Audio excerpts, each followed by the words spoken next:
নির্বাচনী রোডম্যাপকে প্রলম্বিত উল্লেখ করে বিএনপি নেতারা বলেছেন সাধারণ মানুষের মনে প্রশ্ন তৈরি করবে। তারা বলেন অন্তর্বর্তী সরকারকে খুব চিন্তা ভাবনা করে পা ফেলতে হবে। জাতীয় নির্বাচন যখনই হোক বিএনপি ক্ষমতায় আসবে, তারেক রহমান প্রধানমন্ত্রী হবেন বলে মন্তব্য করেছেন বিএনপি নেতারা। শাকের আদনান জানাচ্ছেন। বৈষম্য বিরোধী ছাত্র আন্দোলনে শহীদ পরিবারের সদস্য ও আহতদের সহায়তা দিতে রাজধানীর মোহাম্মদপুরে আমরা বিএনপি পরিবার আয়োজিত অনুষ্ঠান। এ সময় নির্বাচন ইস্যুসহ সমসাময়িক বিভিন্ন বিষয় নিয়ে কথা বলেন বিএনপি নেতারা।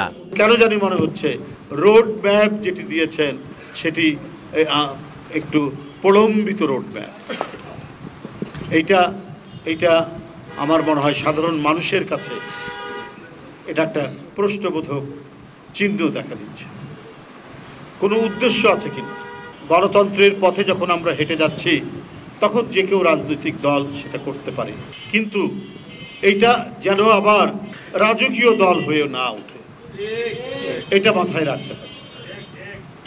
এবং রাষ্ট্রের পৃষ্ঠপোষকতায়